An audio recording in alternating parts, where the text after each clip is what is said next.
Selamat sore, Assalamualaikum warahmatullahi wabarakatuh. Waalaikumsalam warahmatullahi wabarakatuh. Teman-teman DKJ yang berbahagia, sore hari ini kita berkumpul di meja bundar ini untuk membahas satu tema yang diberikan oleh tim dari Dewan Kesenian Jakarta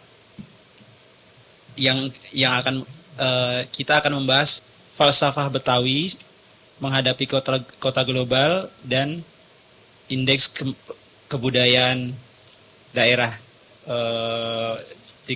DKI Jakarta. Bersama kita sudah ada di sebelah kanan saya akademisi dari Departemen Antropologi Universitas Indonesia, Ibu Yasmin Zaki Sahab, Profesor Emeritus. Kemudian di sebelah Bu Yasmin ada Bang JJ Rizal, sejarawan. Di sebelah Bang JJ ada Ibu Darmawati. Berikutnya ada Bang Yahya Andi Saputra, praktisi kebudayaan Betawi. Dan terakhir ada Pak Maruhal Sijabat dari Bapeda DKI Jakarta. Teman-teman DKJ yang saya hormati, pertama sekali kita akan memulai diskusi dengan mempertanyakan yang dimaksud sebagai falsafah Betawi itu apa, kebudayaan Betawi itu yang seperti apa.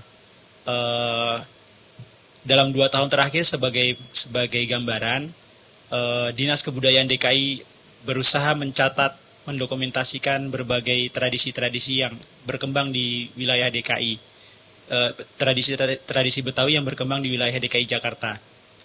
Yang saya rasa aneh adalah saat pencatatan dan pendokumentasian tersebut memilah warga Jakarta berdasarkan administrasi geoadministrasi. Jadi misalnya di Jakarta Pusat didokumentasikan tradisi atau kuliner Betawi A itu tidak boleh didokumentasikan di wilayah Jakarta lainnya. Misalnya ada sate tahu di Jakarta Pusat, kita tidak bisa mencatatkan lagi sate tahu di Jakarta Barat. Jadi Betawi menjadi tersekat-sekat secara administratif. Nah, menurut Bu Yasmin sendiri, apa sih yang dimaksud sebagai orang Betawi, kebudayaan Betawi, falsafah Betawi itu sendiri, Bu? Silakan.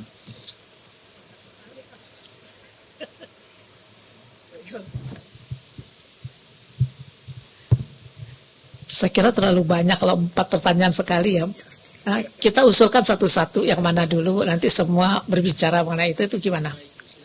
Jadi borongan aja udah prop aja sendiri ya. Kita dengerin aja, kita anggap aja kita lagi sekolah gitu ya. Iya. Oke, mungkin yang pertama, siapa orang Betawi atau masyarakat Betawi itu siapa begitu kali ya? Ini kebetulan ada anak Betawinya, Mas. Bang Yahya, Bang JJ, Mbak Betawi, bukan? Saya pengamat. Ya, oke. Soalnya kalau kita mengatakan siapa orang Betawi, memang definisinya tuh macam-macam, Mas. Jadi kalau kita mau melihat gitu ya, waktu itu saya mau tahu siapa orang Betawi, saya pakai 2 cara. Yang pertama yang tidak formal, yang satunya lagi yang formal. Yang saya maksudkan formal itu yang digunakan di organisasi-organisasi Betawi. Kan organisasi Betawi banyak sekali ya. Nah, lalu yang tidak formal saya tanyakan kepada orang Betawinya. Yang sama bahwa orang Betawi adalah penduduk asli Jakarta. Cuman definisinya ya masih mengundang pertanyaan lagi, siapa yang dimaksud dengan penduduk asli gitu kan. Kalau yang pasti sekarang kalau ibu bapaknya Betawi tidak ada. Jadi cuman salah satu Betawi, maka dia bisa dianggap Betawi. Lalu yang kedua, kalau merasa dirinya orang Betawi, dia bisa juga menjadi orang Betawi. Kalau aktivitasnya, kegiatannya, perhatiannya, kepeduliannya mengenai Betawi, dia bisa menjadi orang Betawi. Dan orang Betawi juga mengakui itu. Jadi sangat lentur batasannya, tergantung situasinya. Yang kedua, yang secara formal, yang digunakan di dalam organisasi-organisasi Betawi. Nah, saya waktu itu kira-kira 20 organisasi saya gunakan definisi Betawi. Tidak ada satupun definisi yang sama. Semua definisi berbeda-beda. Nah, kalau kita coba analisa, kita simpulkan bahwa definisi itu dibuat batasannya sesuai dengan tujuan organisasi. Jadi siapa yang menjadi anggota organisasi itu terseleksi dengan definisi. Organisasi menginginkan siapa yang menjadi anggota organisasi. Nah, disitulah dibuat definisinya, sehingga tidak ada definisi yang sama satupun. Saya kira mungkin yang lain bisa melengkapi ya, Mas. Diteruskan, Mas. Kalau menurut Bang Yahya sendiri, orang Betawi itu kayak gimana, Bang? Siapa yang dimaksud orang Betawi itu? Ya, Terima kasih Bang Agus. Ya, Betawi itu kan dia orang yang menempati kawasan ini yang secara turun-temurun gitu ya. Kalau saya kebet buku-buku sejarah, kegedean nih. Kalau saya kebet buku-buku sejarah misalnya, dalam salah satu buku yang berjudul Penelusuran Sejarah Jawa Barat, itu kita di sini memang sudah menempati kawasan ini sejak ada catatan dari naskah Wangsakerta, ya, Pustaka Ibumi Nusantara, ya, Pustaka Ibumi Nusantara. Jadi naskah Wangsakerta. Saat itu di abad kedua saja, abad kedua, itu ada satu kerajaan yang namanya Kerajaan Salakanegara yang dimulai oleh kehidupan seorang Betawi, ya kalau sekarang disebutnya mungkin Betawi, seorang tua yang namanya Aki Tirem. Aki Tirem ini dia bernama Aki Luhur Mulia. Dan dia mengelola kawasan itu dan itulah yang kemudian oleh teman-teman di kemudian hari disebut sebagai manusia proto Melayu Betawi. Jadi pada saat itu belum sebut. Nah, dia berjalan terus. Akhirnya kalau kita melihat zaman sekarang itu memang sebagaimana tadi Mpok Profesor Yasmin ungkapkan. Jadi ada lapis-lapis yang menggambarkan dia sebagai etnik, ya, dengan DNA juga dengan kultur. Jadi di abad kedua itu, dalam buku itu memang ada Kerajaan Salakanegara yang kemudian kerajaan ini memudar, maka dilanjutkan dengan Kerajaan Tarumanegara. Kerajaan Tarumanegara dia memudar, kemudian ada kekuatan-kekuatan dari Jawa Tengah, Jawa Timur itu yang menguasai kawasan ini. Tapi kekuasaan mereka tidak efektif. Di abad ke-8 itu kemudian pengaruh dari Sumatera yang dibawa oleh Kerajaan Sriwijaya itu yang mendominasi peradaban sini. Meskipun pada saat itu mungkin bahasa yang digunakan adalah bahasa Sangsekerta ya, dengan Palawa.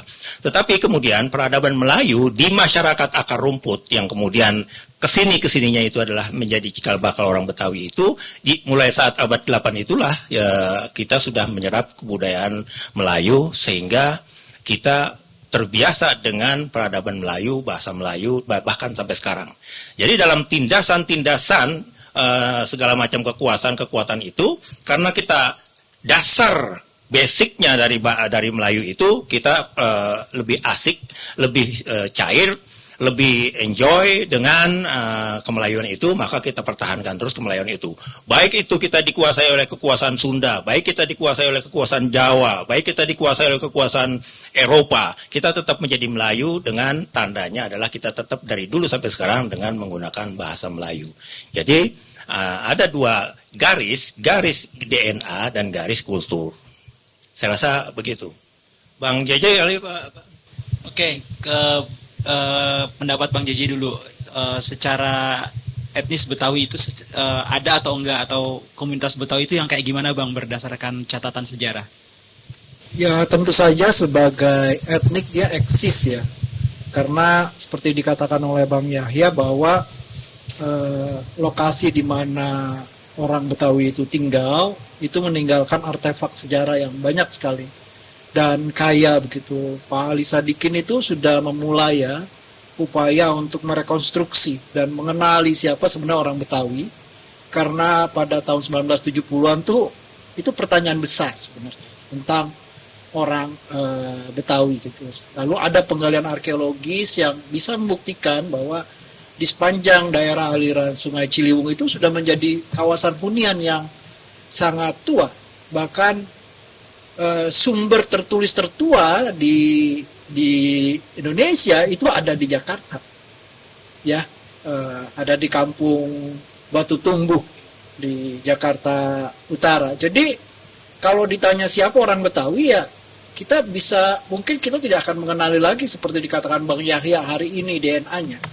Karena ada proses waktu, dia bertemu dengan kebudayaan-kebudayaan yang lain, etnik-etnik yang lain, dan dari kebudayaan masyarakat sungai, kemudian menjadi masyarakat maritim, dan kemudian berkembang menjadi masyarakat yang sifatnya sangat kosmopolit, ya, dan mengelola kebudayaan sebagai sebuah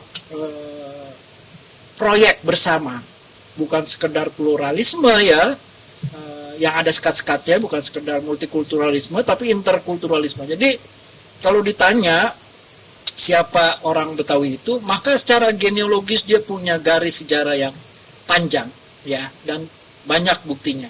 Tapi secara kultural juga dia mempunyai banyak sekali bukti sebagai produsen value. Jadi kalau ditanya siapa orang Betawi itu hari ini, saya mengatakan lebih pada bukan sekedar genealogis tapi value. Ya, misalnya gimana kita bisa mengatakan Tamrin itu bukan orang Betawi? Sementara dari dua garis bokapnya itu ada garis Belanda, dari garis emaknya yang satunya lagi ada dari Inggris. Ya kan? Satunya lagi dari Tanete. Nah, itu garis yang menurut saya menjelaskan sebenarnya definisi tentang orang Betawi itu definisi yang kuat pada aspek value, nilai. Itu pertama misalnya inklusivitas atau keterbukaan, dan itu tercermin pada semua produk kebudayaannya gitu. Dan kemudian kedekatannya dengan ekologi, dengan alam, dan itu dijelaskan di dalam toponimi, nama-nama tempat yang ada di Jakarta, ya, identik dengan air, identik dengan pohon. Dan kedua menurut saya sifat keguyubannya atau solidaritas dan perasaan kesetaraan, dan itu dibuktikan dengan kampung-kampungnya. Jadi itulah yang menurut saya orang Betawi kalau ditanya dia itu apa, itu tercermin dalam value, dan value itu yang dibilang oleh Umar Khayyam di tahun 1970-an membuat banyak orang yang bukan Betawi, karena ini ibu kota, begitu datang dia distan dengan kebudayaan ibunya, pelan-pelan mengorbit istilahnya dalam kebudayaan Betawi dan menjadi orang Betawi. Dan itu bukan sedikit. Orang seperti Bing Slamet, ya, orang seperti Hari de Pretes, orang seperti Rano Karno gitu. Banyak sekali contohnya yang dia menyumbang, setelah Bang Yahya tadi, secara kultural dia menyumbang buat Betawi, walaupun secara genealogis dia bukan orang Betawi. Itulah kekayaan definisi orang Betawi. Dia punya dua sudut cara kita memahami apa itu orang Betawi. Oke, kalau begitu bisa disimpulkan kalau orang Betawi itu bisa kita lihat secara kultural maupun genealogis. Sekarang falsafah kebetawian itu yang kayak gimana, Bang Yahya? Iya, segala harta benda kagak bakalan dibawa mati. Itu salah satu paham dari orang kita. Mengka itu, karena itu dia orang menjadi jembar hati itu gimana ya? Dia menerima segala sesuatu. Karena memang gambaran mulai dari kawasan pesisir itu adalah kawasan terbuka, sebagaimana orang sini itu menerjemahkan, dia menerima keseluruhan dari itu semua. Jadi dia orang yang sangat terbuka, orang yang sangat toleran, orang yang mensejajarkan dengan segala sesuatu, dia ceplas-ceplos, dia kemudian peduli, dia menerima meskipun spontanitas, sesudah dia ngomong langsung dia akan nggak dimasukin ke dalam hati. Jadi segala harta benda kagak bakalan dibawa mati. Di samping itu juga misalnya semut aja kalau dia bareng-bareng dia bisa mindahin gunung, dikatakan seperti itu salah satu. Dan banyak hal yang misalnya kalau kita ada misalnya satu kisah yang menceritakan tentang ini. Tapi kisah ini kita simpan aja dulu, karena kalau saya kisahkan ini di sini terlalu panjang ya, akan memakan waktu kita. Tapi prinsipnya dia adalah orang yang sangat terbuka, orang yang sangat fleksibel, orang yang sangat itu kalau di dalam ekspresi kesenian itu misalnya ada lipat gandes. Jadi lipat gandes artinya dia apa adanya. Itu dalam kesenian topeng kan ada, kalau pembukaan topeng habis harang-harangan, kemudian ada lipat gandes. Nah, lipat gandes itu juga adalah satu ungkapan, satu ekspresi dari dukungan di kesenian itu yang mensifatkan itu tadi. Dia juga misalnya bahasa itu kagak beli. Itu ungkapan-ungkapan dari masyarakat Betawi yang mengatakan bahwa kita ini sama aja sebetulnya. Bahasa kagak beli. Jadi Bang Agus, Prof Yasmin, Bang JJ, Ibu, Bapak gitu. Jadi apa kabar? Jadi kita begitu gampang juga. Ada satu juga yang ekspresi lain juga misalnya topeng. Topeng itu menggambarkan semua orang sebetulnya bertopeng kata dia ya. Semua orang itu bertopeng. Sekarang misalnya Bang Agus lagi memakai topeng moderator. Prof Yasmin sebagai pembicara dan lain-lain juga seperti itu. Ada yang lain jadi si Bang Jul misalnya dia jadi kameramen. Abang di atas itu menjadi tukang itu. Jadi semua begitu. Nah, kamu mengetahui diri kamu mempunyai peran macam-macam itu, maka kamu memakai topeng, maka bukalah diri kamu. Dulu ada disebut dengan topeng tanah. Topeng tanah itu mengartikan bahwa memang dia memainkan tarian topeng itu, pertunjukan itu di atas tanah. Itu maknanya bahwa, filosofinya bahwa manusia berasal dari tanah. Pada saat hidupnya dia melakukan aktivitas keseluruhan hidupnya di atas tanah, dan kalau dia jatuh tempo nantinya dia akan masuk ke dalam tanah. Jadi kira-kira seperti itu. Jadi banyak ungkapan di samping itu juga misalnya tadi itu apa yang disimbolkan dalam gigi balang yang sekarang sudah ditetapkan sebagai salah satu ikon dari 8 ikon yang Bapak pemerintah itu sudah keluarkan, itu yang melambangkan seperti itu. Ada hubungan makro, mikro, dan metakosmos. Jadi kira-kira begitu. Sifat orang Betawi dia egaliter dan agamis. Itu yang penting. Oke, egaliter dan agamis. Saya ke Prof Yasmin lagi. Prof Yasmin sering kali mengidentikan Betawi sebagai Muslim. Dengan status Jakarta sebagai kota yang kosmopolit, Prof, gimana membuat Betawi yang egaliter itu tetap kuat identitasnya dan tidak chauvinistik gitu, Prof? Oke, terima kasih. Saya sebenarnya tertarik juga masih mau melanjutkan tadi mengenai siapa orang Betawinya tuh ya. Masih boleh ditambah sedikit. Silakan. Karena untuk menambah pengetahuan publik gitu kan. Kalau kita berbeda pendapat biasa, makin berbeda makin bagus. Jadi kita makin luas pengetahuannya mengenai satu hal. Tadi saya agak berbeda sedikit. Mungkin nanti Bang Yahya bisa koreksi kembali ini pendapat saya. Kan Bang Yahya tadi mundur sampai ke abad ke-8 kalau tidak salah. Nah, saya nih yang aliran orang Betawi ini etnis yang masih sangat muda, yang baru 300 tahun umurnya gitu. Di sini kita mesti membedakan antara Jakarta dan Betawi. Kadang-kadang startnya di situ. Kita ketika bicara kita kurang membedakan Jakarta sama Betawi, lalu kita terbawa arus tanpa perbedaan tersebut. Nah, saya cenderung yang Bang Yahya ceritakan tadi itu mengenai Jakarta, sejarahnya Jakarta. Kalau orang Betawi, saya pikir dia masih sangat muda. Karena apa? Karena ciri Betawi dan juga menjadi kebanggaan orang Betawi dan selalu dimunculkan sebagai ciri Betawi adalah Betawi itu merefleksikan macam-macam kebudayaan. Di situ intinya kebudayaan Melayu, lalu di situ ada Eropa, Portugis, Portugis, Belanda, Arab, Cina, lalu macam-macam etnis di Indonesia, Bali, Bugis, lalu Malaysia, India, dan sebagainya. Nah, kalau mundur sampai abad ke-8, ya, saya kurang melihat gitu percampuran itu terjadi ketika Jakarta dibuka, sehingga itu kelihatan pada kebudayaan Betawi. Jadi saya percaya Betawi itu muncul ketika Jakarta dibanjiri oleh berbagai macam etnis itu secara intens. Itu yang pertama. Yang kedua, kata Betawinya itu sendiri. tadi kan Bang Yahya, Bang JJ udah membuka bagaimana kata bisa memberi pengertian pada kita, bisa menganalisa. Nah, kata Betawi kelihatannya dekat sekali dengan kata Batavia. Lalu kita tahu ada hukum V sama W.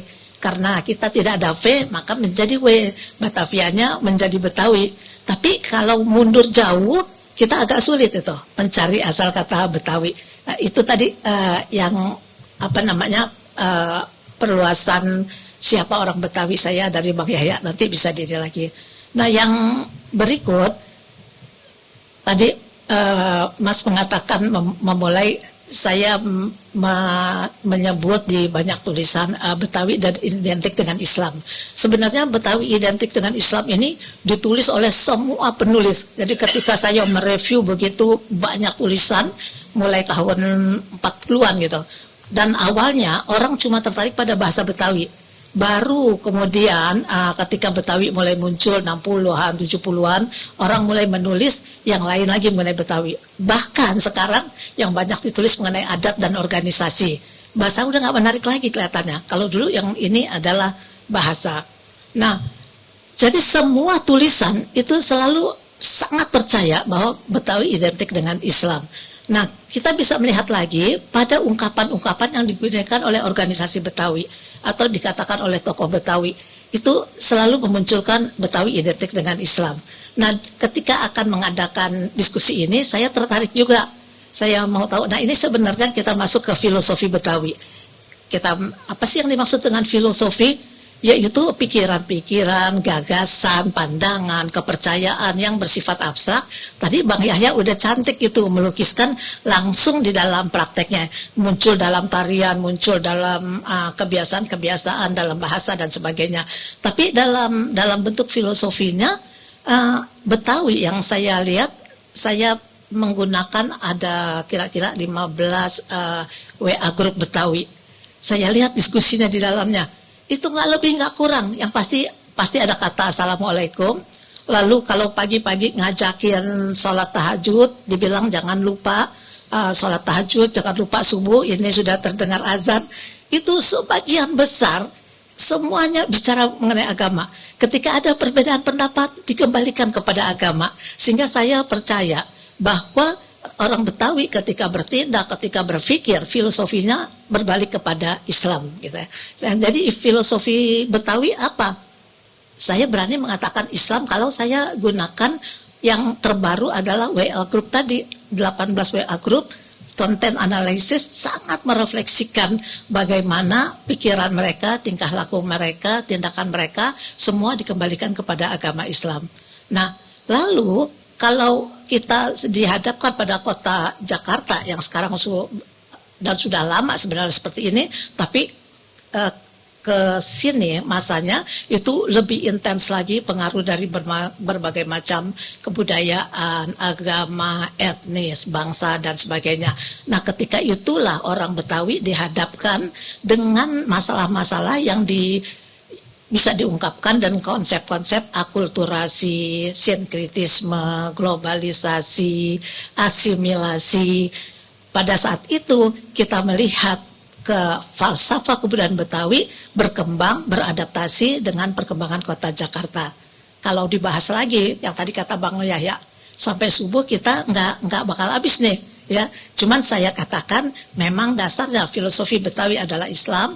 Beradaptasi dengan perkembangan Jakarta, dia akan mengalami apa yang kita namakan akulturasi, asimilasi, sinkritisme dan sebagainya. Ya, Pak Agus ya begini ya. Ada tradisi misalnya jampe itu dulu digunakan pra-Islam. Dan itu masih digunakan sampai sekarang. Dulu ya kan kalau udah Islam itu kan baru abad ke-13 14 kali kira-kira begitu ya, masih di sini. Tapi apa yang dikenal dengan misalnya ingsun nang warwi saturune warhana apa? Papak tulak papak sungsang, di sini berhalanya, di sono berhayunya, istan tampak rana. Atau nenek unduk-unduk, kaki unduk-unduk, ada daging mengungsir udah kagak, ada daging si kapes-kapes, pes limpes, urip waras, hidup putih, ya ora apa-apa. Itu pada masyarakat Betawi Islam sangat kuat dipakai. Jadi memang kemudian kita menjadi sangat Islam itu karena faktor dari penjajahan. Penjajahan itu kan dia sangat menekan. Saya membaca salah satu buku yang judulnya itu Data Tanah Partikelir. Jadi di sekitar tanah Batavia dan Omeland dan Batavia and Omeland pada tahun itu buku diterbitkan pada 1911 1888 saya lupa itu. Di sini dicatat ada lebih kurang 250-an tanah partikelir yang melahirkan sebanyak itu juga lanhir-lanhir yang sewenang-wenang itu. Jadi tanam paksa dikeluarkan. Kemudian kebijakan pemerintah yang menekan kita. Ketika Islam yang sudah menjadi kita dan sangat cair, kita lebih percaya kepada Islam sehingga kita kemudian diadu-adu. Dulu kalau masih kecil itu saya kalau ke masjid itu nggak pakai sarung itu diomelin sama saya punya baba. Kalau saya pakai celana ulur tuh istilah Betawi celana panjang, celana ulur. Jadi itu diomelin. Kalau lu nggak pakai kopiah aja itu diomelin. Lu udah kayak orang kafir lu gitu. Maksudnya kayak orang Belanda begitu. Jadi kira-kira begitu. Jadi dia semakin kuat diciptakan keislamannya itu pada masa itu. Bahkan kalau ada orang kita yang kawin, anak perawan kita yang kawin sama orang non-Islam, itu anak namanya dibuang pintu. Dibuang pintu, diusir, nggak diakuin. Lu nggak dapat apa-apa dari praid itu, dari harta warisan, nggak dapat apa-apa. Dia bilang itu. Jadi kira-kira seperti itu. Jadi alhamdulillahnya kolonial itu menciptakan kita menjadi sangat Islam itu karena itu ya. Itu pelengkapan dari Bu Yasmin. Sekarang kita beralih ke dua birokrat kita. Setelah mendengarkan berbagai tinjauan akademis mengenai siapa orang Betawi, filosofi Betawi itu seperti apa. Menurut Pak Maruhal sendiri, dengan budaya Betawi yang sedemikian rupa itu, mampukah budaya Betawi menjadi nilai utama Provinsi DKI Jakarta menuju Jakarta sebagai kota global? Ya, terima kasih Bapak. Jadi mendengar penjelasan Profesor Yasmin, Pak JJ Rijal, Pak Yahya, memang apa sih definisi operasional Betawi tadi, etnis Betawi tadi sangat menarik. Ternyata adalah jadi Jakarta seperti melting pot antar etnik yang hidup di Jakarta seperti itu ya. Jadi membawa kultur asalnya yang hidup turun-temurun akhirnya di Jakarta yang memberikan dampak positif bagi pembangunan kota Jakarta. Apakah ini yang dikatakan Betawi tadi, kebudayaan Betawi tadi dan memberikan dampak positif terhadap pembangunan manusia dan pembangunan kota Jakarta begitu. Nah, berkaitan dengan apakah budaya Betawi ini dapat memberikan manifestasi bagi pembangunan kota Jakarta? Ya, jadi dalam Perda Rancangan Pembangunan Jangka Panjang DKI Jakarta 2025-2045, salah satunya adalah indikator pembangunannya adalah indeks pembangunan kebudayaan. Jadi ini menjadi salah satu alat ukur yang ajak dipakai secara nasional untuk mengukur pembangunan kebudayaan di suatu kota dan dikoordinir langsung oleh Kementerian Kebudayaan gitu. Jadi dalam indikator tersebut dalam IPK tersebut, indeks pembangunan kebudayaan, ada 7 indikator, yaitu ekonomi budaya, pendidikan, ketahanan sosial budaya, warisan budaya, kemudian ekspresi budaya, kemudian budaya, literasi, dan kesetaraan gender begitu. Jadi yang berkaitan dengan falsafah Betawi tadi, menurut kami tetap dapat menunjang dari indeks pembangunan kebudayaan yang sudah ditetapkan dalam dokumen RPJMD DKI Jakarta hingga 2045. Begitu sih Pak. Bu Darmawati, bagaimana menurut Ibu dengan kompleksitas kebudayaan Betawi? Apakah memungkinkan nilai-nilai kebetawian tersebut menjadi landasan bagi peningkatan indeks pemajuan kebudayaan DKI Jakarta. Baik, makasih Mas. Terus terang saya takjub sih dengan cerita-cerita dari tadi ya Pak Yahya, kemudian Prof. Yasmin juga, terus kemudian Bang JJ Rizal, ternyata orang Betawi, saya baru tahu. Dibilang bukan Betawi dia, Bu. Oh, dia bukan Betawi ya? Orangnya orang Madura. Oh, dia orang Madura, oke. Sebenarnya kita punya modal sosial, modal budaya yang luar biasa artinya gitu. Jadi kalau kita bilang ini bagaimana menjadi kota global, harusnya ya kita ngomongin kota global itu beranjaknya dari akar. Gitu. Jadi kalau misalnya kita ngomongin global terus kemudian kita merasa homogen dengan kebudayaan-kebudayaan lainnya, ya kita tidak lagi menjadi diperhitungkan di global. Karena itu ke akar dari Betawinya itu yang mesti sebenarnya justru menjadi modal ya. Tadi cerita dari Pak Yahya dan Prof Yasmin juga, modal-modal inilah yang mestinya diorkestrasi gitu. Kalau tadi saya tidak mewakili dari kementerian sebenarnya gitu ya, walaupun saya bekerja di kementerian, tapi akhir-akhir ini saya membuat satu riset tentang bagaimana jika pemerintah menerapkan kebijakan kebudayaan sebagai barang publik. Dan itu bagaimana kemudian dia berdampak pada peningkatan indeks pembangunan kebudayaan pastinya. Nah, penerapan kebudayaan sebagai barang publik ini adalah kebudayaan dekat dengan masyarakatnya. Karena apa? Akses yang dibangun. Gitu. Jadi kalau tadi Pak Yahya bilang Betawi ada di mana-mana, ya kita coba sekarang kita buktikan apakah benar masyarakat atau warga Betawi seluruhnya sekarang punya akses yang cukup terhadap ekspresi budayanya.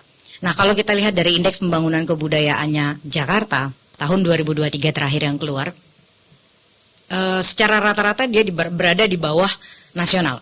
Tapi sebenarnya yang konkret jauh di bawah nasional adalah dua, yaitu ekspresi budaya dan ekonomi budaya, yang sebenarnya ironis.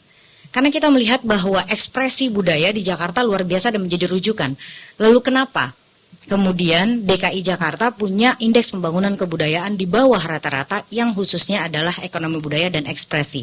Mungkin salah satunya adalah kebijakannya belum menjadi barang publik. Artinya tidak semua warga merasa punya akses yang cukup terhadap ekspresi budayanya atau terhadap kebudayaan atau fasilitas kebudayaan, sarana dan prasarana kebudayaannya. Tapi saya lihat ya, terakhir kita baca di beberapa informasi dan seterusnya, DKI Jakarta sangat pesat. Karena itu ukuran 2023. 2024 dia belum keluar. Terakhir Gubernur mengeluarkan kebijakan perpustakaan buka sampai malam. Itu luar biasa. Itu salah satu langkah menjadikan kebudayaan sebagai barang publik. Kita katakanlah bagaimana kebudayaan menjadi barang publik, bahwa setiap warga, setiap orang di DKI Jakarta itu punya hak akses yang sama terhadap kebudayaan. Dia mau ke museum mudah, dia mau mengakses perpustakaan mudah, dia mau mengakses panggung, ekspresi juga mudah dan seterusnya. Mungkin sampai di situ dulu saya menyampaikan soal bagaimana indeks pembangunan kebudayaan itu relasinya dengan kebudayaan sebagai saya barang ingat publik. Tadi pandangan Bang JJ Rizal tentang, kalau bisa saya simpulkan, mengenai tanah dan air di sebagai akar kebudayaan Betawi. Mungkin nggak Bang JJ, IPK DKI Jakarta yang di bawah rata-rata itu, yang tadi menurut Bu Darmawati lebih rendah dari rata-rata nasional, berasal dari ekspresi kebudayaan yang disebabkan oleh hilangnya sumber tanah dan air di Jakarta.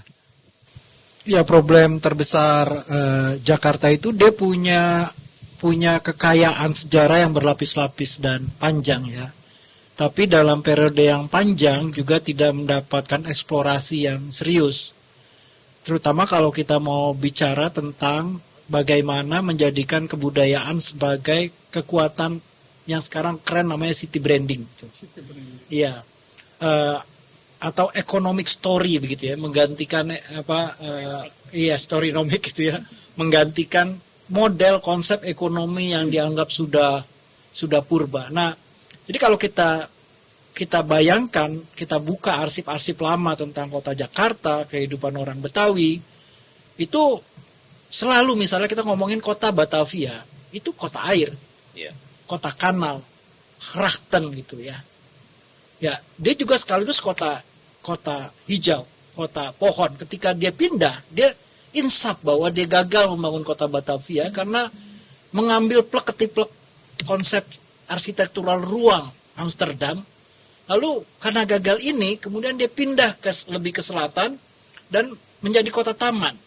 Wali kotanya bahkan nama tamannya nama wali kota yang pertama yang sekarang jadi Taman Surapati itu ya. Nah jadi buat saya adalah ini ironi kalau kita berefleksi pada hari ini dalam Master Plan 6585 itu ruang terbuka hijau itu 37,5%. Tapi sekarang untuk naik lebih dari 10% aja susah. Nah, gimana kalau kita lihat indeks publik menggunakan taman sebagai aktivitas budaya pada Taman Tebet misalnya. Itu aja bisa jadi contoh begitu ya. Bagaimana bisa menjawab pertanyaan Mas tentang ruang biru dan ruang hijau itu bisa mendongkrak sebenarnya indeks nilai kebudayaan. Cuma kan kadang-kadang ini terjebak pada pola quick wins. Ya jadi diurus satu tempat. Lalu terus diurus itu dan diberitakan. Tapi tidak meluas ke wilayah Jakarta yang besar. Di Jakarta ini ada 13 sungai yang besar. Tapi kenapa cuma satu titik sungai saja yang diurus? Di Jakarta itu punya kebudayaan misalnya membaca atau literasi yang kuat. Bang Yahya nih jago banget kalau cerita misal keluarga Usman bin Yahya, keluarga Sapirin bin Usman ya, keluarga Fadli di Pecenongan. Itu di akhir abad ke-19 ya, paruh ke-12 dia punya perpustakaan. Jadi ada tradisi yang kuat tentang literasi, tentang bacaan. Tapi kita nggak lihat itu menjadi modal ya untuk menaikkan indeks kebudayaan bahwa ya Jakarta punya gelar sih memang City of Literature ya. Tapi menurut saya sekali lagi yang dirayakan dalam model quick win saja gitu. Di satu tempat, di tim, dibuka semalam. Tapi gimana nasib seluruh perpustakaan di DKI? Ada 5 wilayah. Ya. Kita tidak lihat itu. Itu yang menurut saya seberapa serius kita kalau mau menaikkan indeks kebudayaan itu menimba pada masa lalu. Dan menjadikannya bagian dari city branding. Ya, bagaimana kota itu membentuk identitasnya dengan cita-cita yang diambil dari masa lalu dan menjadi pembeda, istilahnya agar tadi tidak homogen. Nah, buat saya kebudayaan Betawi itu dan Jakarta itu bisa menyumbang kaya sekali. Kalau kita tanya tantangan ke depan itu adalah climate change ya, perubahan cuaca dan bencana ekologi, maka nilai Betawi, nilai Jakarta tentang ruang hijau, ruang biru yang sangat penting itu jawaban. Kita harus berkembang jadi kota hijau atau kota biru. Atau kombinasi dari dua-duanya. Tapi juga kita punya modal pengetahuan sejarah bahwa di masa lalu Jakarta juga itu adalah kota yang sangat modern, punya sejarah sains yang kuat. Dan bukan hanya orang Eropa dengan Batavia, Genootschap Kunsten en Wetenschappen, perkumpulan seni dan ilmu pengetahuan di Batavia, dengan perpustakaan yang besar. Tapi sebelum perpustakaan itu berdiri, orang Pecenongan, orang Betawi itu udah bikin perpustakaan. Nah kita kalau nengok ke belakang, kita tuh kayak kerdil gitu. Kita maju, tapi nggak berkualitas.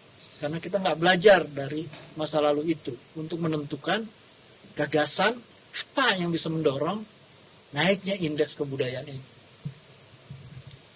Ini ya, Bang Agus ya,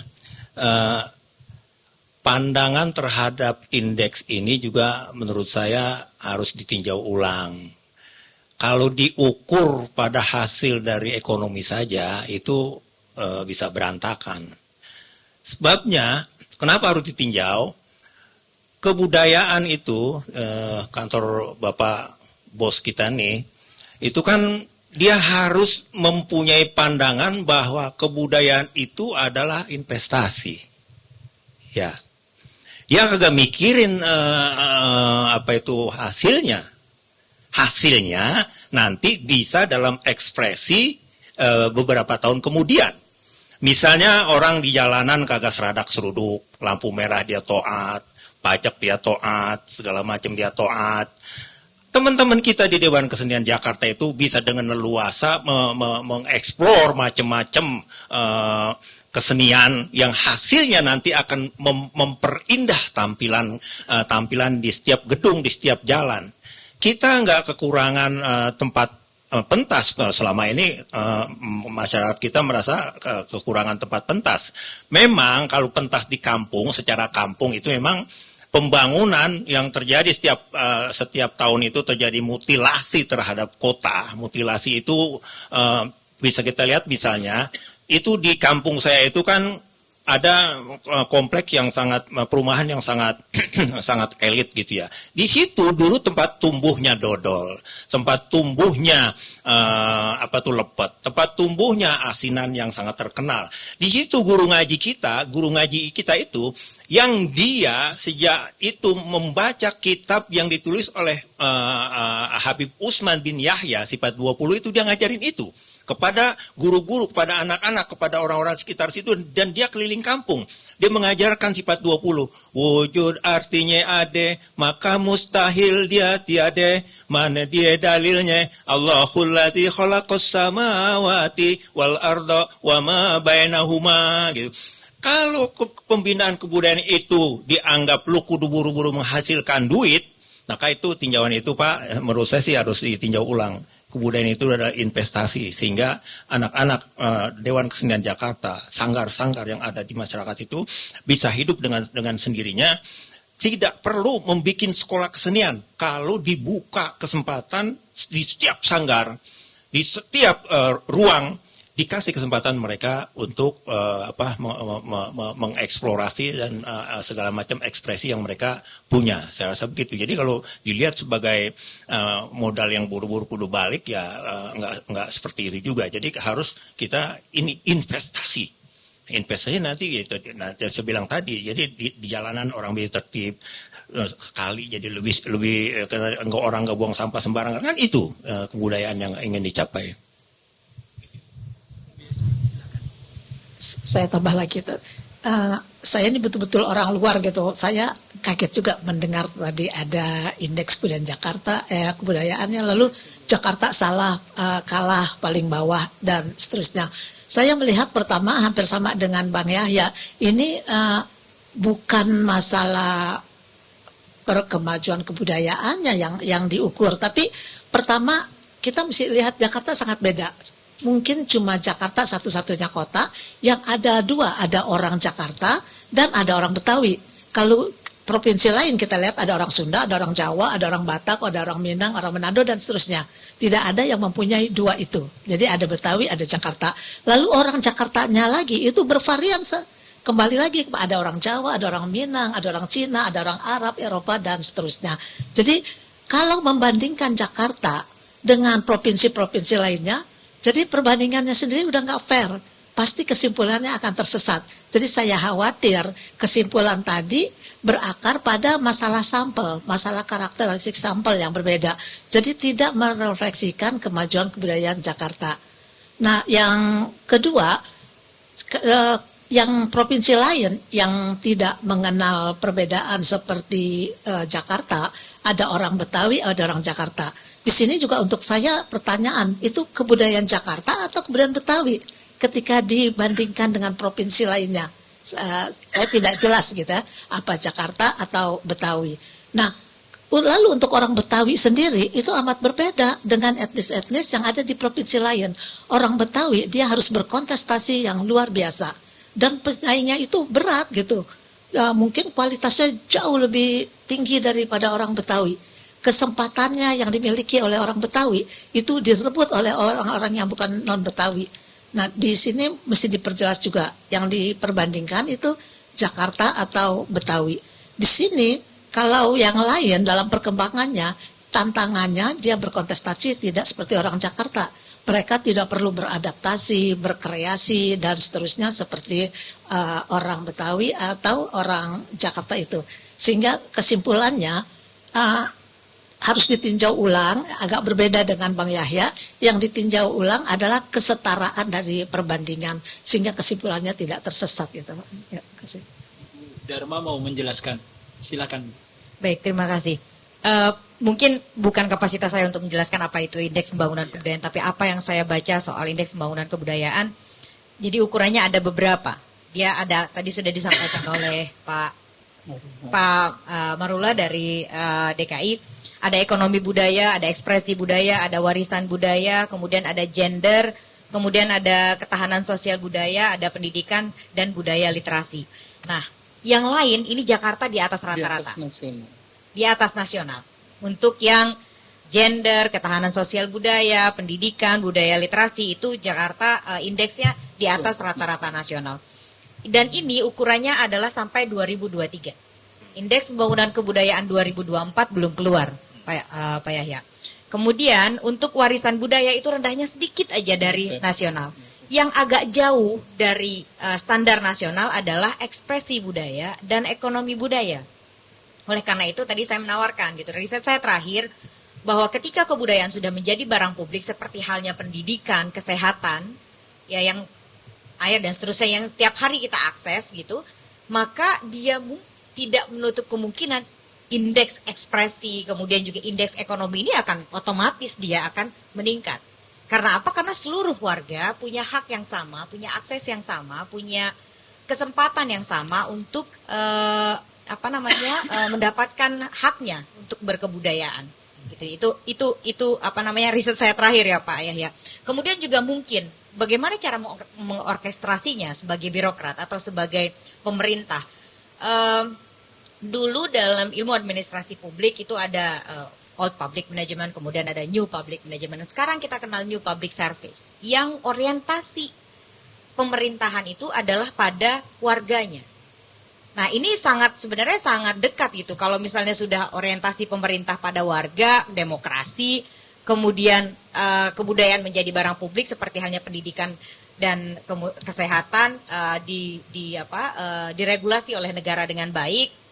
Kemudian diyakinkan oleh negara bahwa setiap warga mempunyai hak berkebudayaannya, saya yakin indeks bukan menjadi masalah.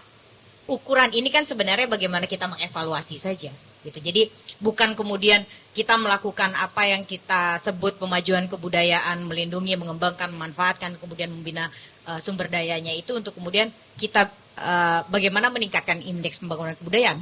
Bukan begitu juga maksudnya, saya yakin. Tapi saya coba lemparkan ke DKI. Makasih, Pak. Silakan Pak Maruhan. Ya. Jadi menariknya tadi itu ya Bu Yasmin, Pak Jeje Rizal, dan Pak Yahya. Jadi DKI itu di atas rata-rata untuk dimensi pendidikan, literasi, dan ketahanan sosial budaya. Begitu. Yang mepet itu di bawah warisan, dan yang paling unik adalah yang ekonomi budaya dan ekspresi budaya itu jauh di bawah nasional. Nah, data itu turun sejak pasca COVID 2021 dan kita turun, naik pun naiknya dikit, sementara yang nasional naiknya signifikan begitu. Lalu kita introspeksi diri, sebenarnya ada apakah ini kok kontra begitu antara indeks pendidikan yang jauh di atas nasional serta literasi kita yang tinggi, tetapi kok orangnya nggak ekspresif gitu ya, ekspresi budaya sama ekonomi budayanya. Apakah ada kesalahan, misal tidak adanya pendokumentasian tadi, jadi misal apakah mungkin di Jakarta kita minim aktivitas ekonomi budaya tadi, misalnya seni pertunjukan, pembacaan puisi, seni rupa, seni lukis begitu. Padahal di Jakarta pusatnya misalnya konser ataupun pertunjukan seni yang segala macam begitu. Apakah ini kita ada kesalahan, kita tidak mendokumentasikan itu pada saat proses penilaian begitu. Kemudian yang berkaitan dengan ekspresi begitu. Salah satu indikator ekspresinya adalah contoh sederhana adalah adanya ornamen-ornamen Betawi tadi Pak. Jadi pada sarana prasarana publik begitu. Contoh desain penerangan lampu jalan, tiang listrik, di situ kan ada liris gigi balang begitu, desain kantor lurah, kantor camat, rumah sakit, halte busway, MRT. Apakah ini tidak kita dokumentasikan dan kita tidak berikan di dalam proses penilaian tersebut begitu? Ataukah yang tadi penata usahaan pertunjukan tadi tidak terintegrasi, jadi kita belum punya satu kanal yang bisa menjadi rujukan event kalender dalam satu tahun yang ada di Jakarta. Nah, ini yang menjadi introspeksi bagi kami. Apakah ya seperti yang dikatakan Bu Darmawati tadi, kita minim orkestrasi tadi. Kenapa yang di perpustakaan kita tinggi dan pendidikan tinggi begitu nilai dimensinya, sementara yang di penata usahaan, ekonomi budaya dan ekspresi budaya tadi kita jauh di atas nasional. Ini yang kita masih memperbaiki diri, terutama nanti dibantu oleh teman-teman dari Dinas Kebudayaan. Begitu sih Pak. Kebijakan Gubernur Pramono Anung yang baru mengenai hal tersebut bagaimana Pak?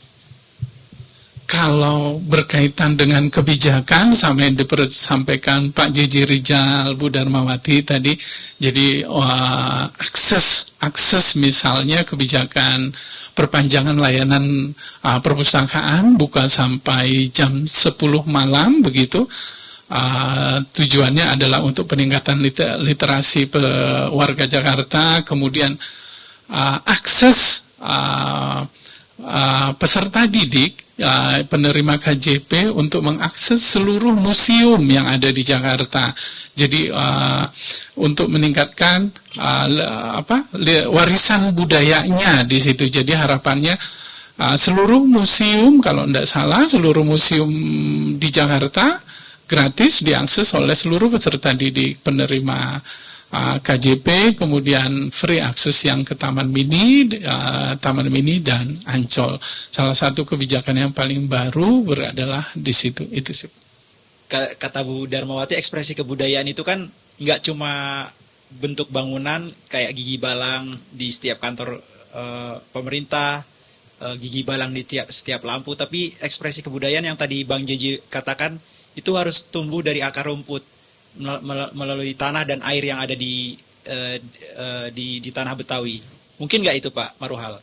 Ya, memang yang saya sampaikan tadi Pak, salah satunya karena ekspresinya kan ada banyak, mulai dari verbal, musik, teater, seni rupa, seni pertunjukan, begitu kemudian upacara adat atau ritual. Jadi salah satu yang dari formulir penilaian itu yang kami, seingat saya sih salah satunya itu Bapak, gitu. Itu sih sebagai tambahan. Tapi memang kalau dibandingkan dengan daerah lain, misalnya yang ritual, yang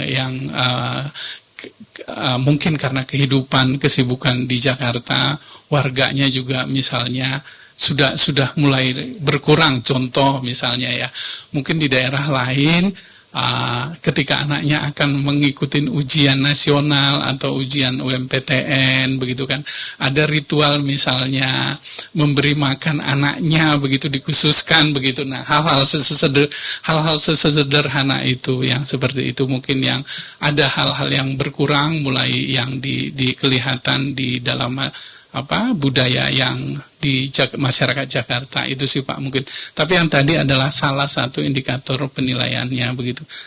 Itu sih Pak. Oke, statement Pak Maruhal terakhir membawa kita ke akhir sesi pertama, sebelum kita mesti jeda dulu untuk sholat maghrib dan Bu Dharma kalau mau berbuka. Sudah. Oke, ya Allah. Kita akan memasuki sesi kedua nanti setelah jeda sholat. Ada pertanyaan yang menggantung tadi dari statement terakhir Pak Maruhal yang mesti kita jawab menjadi sebuah mudah-mudahan menjadi rumusan kebijakan bagi Dewan Kesenian Jakarta. Sampai di sini dulu, nanti kita bertemu kembali setelah sholat maghrib. Yang berbahagia, kembali lagi kita di Media Bundar mendiskusikan tentang Betawi dan Jakarta sebagai kota global. Tadi kita mengakhiri diskusi di sesi pertama dengan statement dari Pak Maruhal mengenai indeks pembangunan kebudayaan yang dikritisi oleh Bu Yasmin dan Bang Yahya berkaitan dengan sebenarnya itu indeks pembangunan provinsi bukan kebudayaan Betawi. Nah, pertanyaannya sekarang kita memulai sesi kedua. Apakah budaya Betawi adalah budaya yang paling relevan untuk menjadi core dari kebudayaan Jakarta itu sendiri? Gimana Bang Yahya? Mungkin nggak kebudayaan Betawi itu adalah kebudayaan Jakarta? Iya, Terima kasih Bang Agus dan kawan-kawan yang menyaksikan acara ini. Jelas betul ya, karena kalau kita melihat konfigurasi dari hibriditas kesenian khususnya atau kebudayaan pada umumnya itu sangat jelas bahwa melalui kebudayaan atau kesenian Betawi itu ada harapan untuk membangun kota, membangun negara ini. Kenapa begitu? Karena memang bahkan kalau saya boleh mundur lagi kepada abad kedua misalnya, itu abad kedua, abad ketiga, atau abad ke-5, abad ke-8, abad ke-9, abad ke pada masa abad ke-13, pada masa kekuasaan kerajaan Sunda, Pajajaran itu, kawasan ini sudah menjadi kawasan yang sangat internasional. Karena perjanjian di sini, perjanjian pertama kali itu ada di sini, yaitu antara kerajaan Sunda Pajajaran dengan Portugis di 1520-an ya kalau nggak salah, itu ada terjadi perjanjian itu apa 1521 itu saya kurang itu. Tapi yang jelas itu bahwa perjanjian itu sudah menjelaskan bahwa kota ini adalah kota yang aman buat itu semuanya. Kemudian dia akan semakin menjadi kuat sebagai kota multikultur, sebagai kota internasional. Itu memang pada masa yang tadi oleh Ibu Profesor Yasmin disebutkan. Dia memang menjadi kota yang sangat multikultur itu memang pada masa penjajahan. Yang dimulai penjajahan itu pada 1619 ketika IME pun membumi hanguskan Keraton Jayakarta di 1619, kemudian dia membangun kota baru namanya Kota Batavia. Disitulah segala macam unsur kesenian, unsur kebudayaan masuk dan dimasukkan, kemudian ini menjadi ruang yang terbuka bagi orang Betawi untuk menyerap berbagai unsur. Jadi kalau secara konfigurasi itu misalnya bisa kita lihat nanti di Betawi itu ada Betawi yang Betawi sini, Betawi Tionghoa, Betawi Arab, Betawi Indo, Betawi, jadi ada sini dengan sini. Nanti kalau Betawi sini itu ekspresinya ada pada kesenian wayang kulit Betawi misalnya. Kemudian topeng Betawi, kemudian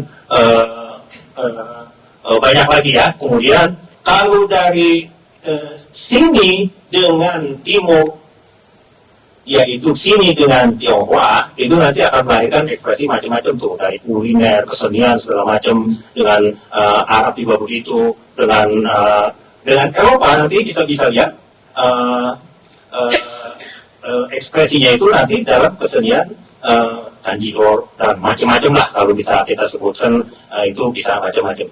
Jadi harapan membangun kebudayaan yang terbuka itu inklusif dan segala macam itu memang bisa kita mulai dari model apa yang selama ini berjalan secara bermetamorfosa yang dialami oleh orang-orang Betawi. Itulah sekarang yang kalau tadi diklasifikasikan itu memang Betawi, kesenian Betawi yang muncul pada masa ini adalah kesenian pada lapis periode itu. Jadi kalau periode awal itu seperti Sangkolo misalnya segala macam itu memang tergeser karena faktor popularitas dari kesenian atau macam-macam yang kesenian itu macam-macam yang kemudian berkembang. Jadi begitulah gambaran secara umum bahwa dari sini kita bisa memulai, kita memberikan contoh kepada kawan-kawan kita di tempat lain. Yes, mungkin nggak budaya Betawi menjadi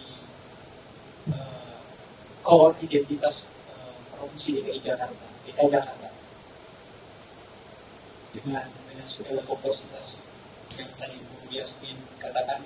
Jakarta itu nggak seperti provinsi lain, misalnya Jawa Tengah, ya etnisnya Jawa Barat mayoritas hampir 95% Sunda, jadi punya identitas kebudayaan yang jelas. Nah, jangan seperti Bu Yasmin tadi katakan, ada kebudayaan Betawi, ada kebudayaan Jakarta. Jakarta sendiri ada Jawa, Sunda dan sebagainya. Nah, mungkin nggak kebudayaan Betawi menjadi core identitas provinsi DKI Jakarta?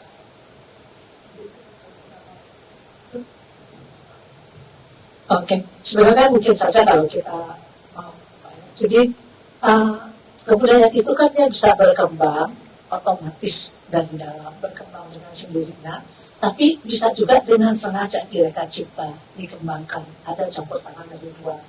Jadi yang tadi Bapak tanyakan itu bisa kita katakan sebagai kebudayaan dominan. Jadi kebudayaan dominan artinya kebudayaan itu ada di setiap aspek kehidupan yang ada di Jakarta. Dia bisa secara tidak sengaja, misalnya bahasa Betawi. Bahasa Betawi tanpa direkayasa, itu sudah menjadi bahasa nasional setelah bahasa Indonesia. Kenapa? Karena posisi kota Jakarta, jadi terutama anak muda yang pernah datang ke Jakarta, mereka kembali, mereka ingin menunjukkan bahwa mereka pernah ke Jakarta. Dan itu ditujukan dengan berbahasa Betawi. Datang ke Jakarta, satu kebanggaan. Betawi adalah identitas Jakarta. Ingin menunjukkan dia pernah ke Jakarta, dia pernah hidup di Jakarta, dia gunakan bahasa Betawi. Sehingga bahasa Betawi itu salah satu bahasa yang terdapat di seluruh Indonesia. Digunakan orang dengan bangga. Saya pernah heran juga waktu saya di Flores, orang-orang Flores pada nonton Lenong. Mengerti bahasanya, ternyata mereka ngerti, dan mereka berusaha untuk ngerti. Mereka bangga menikmati Lenong, karena itu dari Jakarta. Mereka mungkin tidak mengidentifikasikan ke Betawi, tapi ke Jakartanya. Tapi kenyataannya yang berkembang adalah bahasa Betawi. Itu tanpa direkayasa tumbuh dengan sendirinya. Tapi tadi seperti Bapak katakan, ada campur tangan pemerintah yang seperti itu dikatakan, dan saya sangat setuju. Kalau tanpa campur tangan pemerintah, jangan kita tinggalkan berkembang sendiri. Tapi dengan campur tangan pemerintah, ingin menjadikan kebudayaan Betawi kebudayaan dominan di Jakarta. Artinya di segala aspek kehidupan di Jakarta dimunculkan warna Betawi. Kalau tunggu masyarakat Betawi sendiri, jumlahnya aja dia nomor 2 setelah orang Jawa. Dalam arti kekuasaan dia lebih tertinggal. Dalam arti ekonomi, politik, dia bersaing dengan etnis lain dan mungkin juga kalah. Sehingga hanya dengan campur tangan pemerintah, maka perkembangannya ini bisa diakselerasi dan ditargetkan dalam bentuk apa, di mana, kapan dia muncul. Ketika itu dilakukan, maka budaya Betawi menjadi kebudayaan dominan Jakarta, menjadi warna kota Jakarta. Jadi sangat mungkin. Yang penting ada keinginan, ada usaha, ada target, dan di sini campur tangan pemerintah, campur tangan swasta, campur tangan masyarakat, dan dengan sadar ingin mengembangkan budaya Betawi menjadi budaya dominan Jakarta.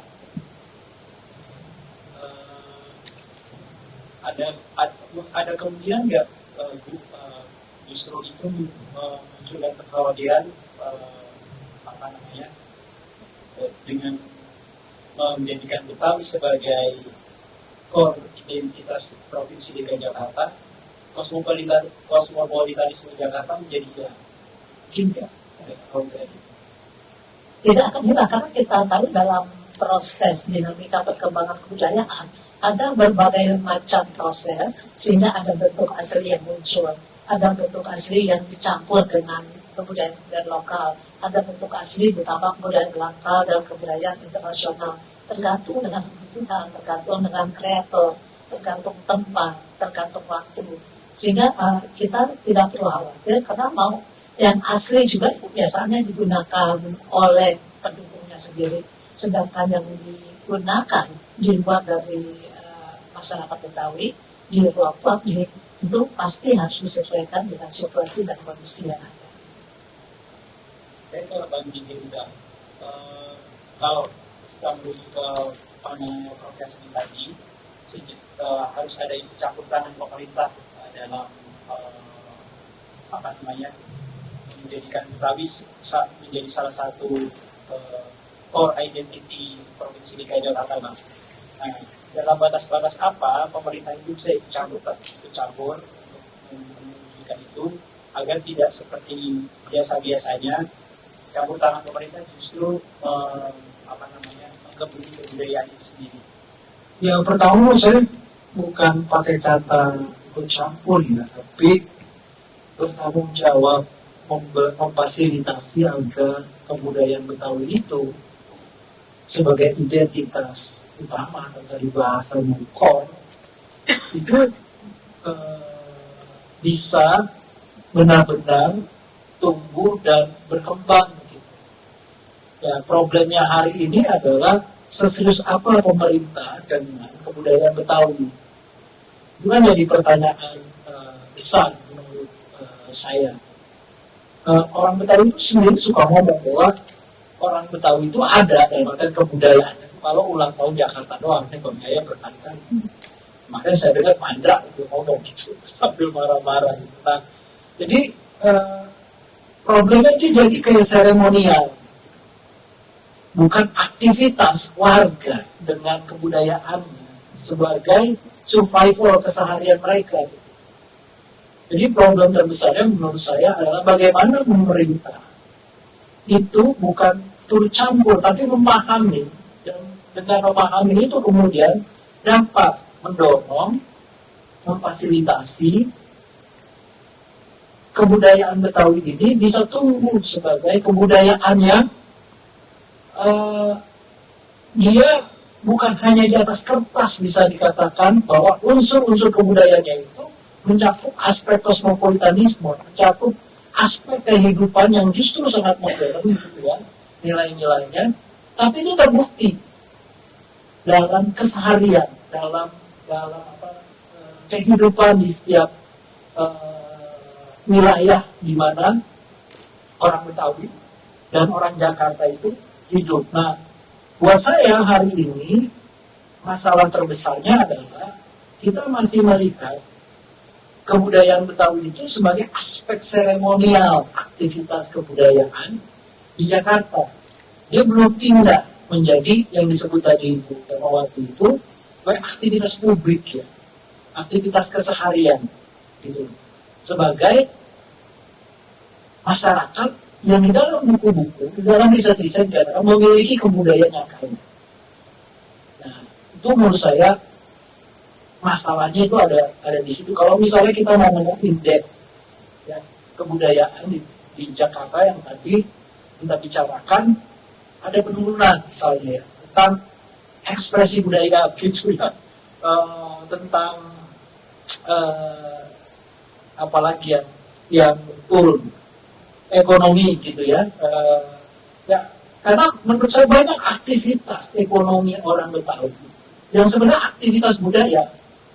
Misal kalau kita pergi ke Roblong gitu ya, aktivitas mereka sebagai petani kembang atau tukang kembang begitu ya, itu aktivitas kesenian, aktivitas kebudayaan. Lalu aktivitas mereka dalam urusan apa ya, mencari hidup dari aktivitas kuliner misalnya, itu hampir semua yang diproduksi menurut saya di Roblong itu aktivitas kesenian kuliner orang Betawi, agraris gitu ya. Lalu kita bisa lihat bagaimana ada perkampungan yang isinya itu tukang ondel-ondel semua gitu. Dia hidup. Saya pernah ke satu perumahan di Tanah Tinggi, perumahan ondel-ondel itu. Satu ondel-ondel itu menghidupi 5 keluarga. Nah, jadi banyak contoh yang bisa kita jadikan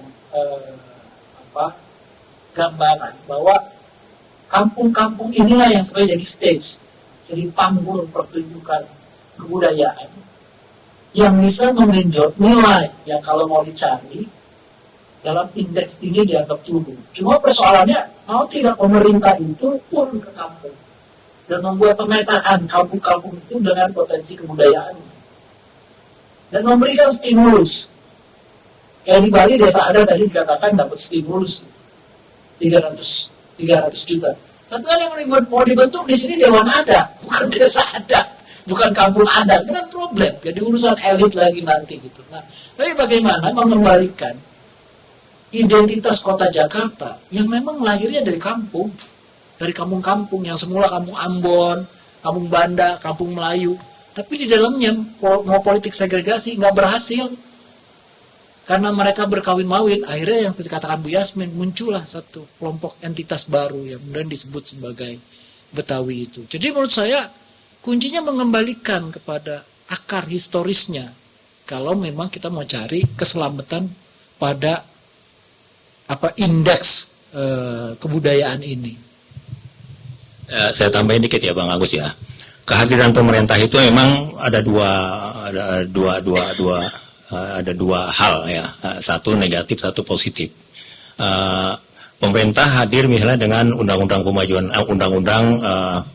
pelestarian kebudayaan Betawi nomor 4 tahun 2015. Kemudian kalau pemerintah pusat juga mengeluarkan undang-undang nomor 5 tahun 2017 tentang pemajuan kebudayaan. Itu keren. Juga kalau bosnya Pak Maruhal ini juga mengeluarkan misalnya perda tentang tentang ikon ya, 8 ikon gitu ya. Kemudian itu kan keren juga. Nah, kalau kehadiran dia itu sebaiknya memberikan arah, tidak mendominasi. Kegiatan misalnya kegiatan masyarakat di kampung Pondok Rangon itu yang disebut dengan sedekah bumi atau baritan itu ketika dilakukan oleh masyarakat itu meriahnya luar biasa, minta ampun meriahnya, gak ketulungan. Tapi ketika kemudian pemerintah turun tangan mengatur ini, mengatur itu, mengatur ini, maka dia akhirnya menjadi sepi, menjadi masyarakat kurang bergairah untuk bergotong royong. Gotong royong menjadi payah. Apa yang dikeluarkan oleh pemerintah misalnya dengan pasukan kuning, ketika pagi-pagi kita bisa ketemu dia di mana aja kita lewat dia ada, itu juga sebetulnya mengikis dari kebiasaan kita untuk kerja bakti. Kerja bakti kita jadi hilang. Seperti itu, dan masih banyak lagi contoh yang bisa kita lihat bahwa kehadiran pemerintah itu memang punya dua mata pisau yang sama-sama ya berimbang lah menurut saya sih. Tapi baiknya pemerintah sebagai dia perannya ya itu aja, memberikan ruang seluas-luasnya kepada masyarakat untuk mengekspresikan apa yang ada pada dirinya. Itu Pak Maruhal. Ruang seperti apa itu Bang? Ya dia bebas. Kesenian itu berkembang, mentransmisikan ilmu pengetahuannya dalam ekosistem. Kalau Ibu Darmawati kan punya istilah ekosistem yang sehat. Kalau ekosistemnya nggak sehat, dia akan rusak dengan sendirinya. Bagaimana orang bikin kue unti misalnya, itu kan karena ekosistemnya komplit. Gimana orang bisa bikin dodol, itu karena ekosistemnya sehat. Jadi di sanggar-sanggar itu berilah mereka keluas-luasnya apa yang mereka butuhkan. Setiap kesenian itu memiliki cara sendiri untuk bertahan, untuk memperlihatkan jati dirinya. Ngamen misalnya salah satunya yang memang selama ini diributkan, bahkan Bapak Gubernur kita dan Bapak Ubib kita ingin melarang itu semua. Tapi mari kita lihat ini dari sisi bagaimana kita menghidupkan ruang-ruang publik itu, yang di dalam ruang publik itu misalnya di dalam sanggar itu ada kegiatan di mana mereka bisa terus melakukan transmisi pengetahuannya. Jadi sehatnya itu adalah sehatnya ada maestro, kemudian ada kegiatan-kegiatan, ada ruang mereka tampil, ada orang yang menanggap dan seterusnya kira-kira seperti itu. Pengalaman Bang Yahya selama menjadi praktisi kebudayaan Betawi berpuluh-puluh tahun, ruang-ruang itu belum ada. Iya, kekuatan itu kan ada pada Pak Maruhal. Kekuatan ya, SDA ya, SDM modal ya, modal pentas itu kan ada di Pak Maruhal. Kampung yang tadi diawali dibicarakan itu kan semakin hari semakin hilang ruang-ruang tempat mereka mengekspresikannya. Kalau dulu wayang kulit, lenong, topeng Betawi itu kita bisa tanggap di mana saja, kapan saja pada masanya. Tapi kan kemudian ruang-ruang itu sudah tidak ada. Apalagi kemudian kota ini menjadi sedemikian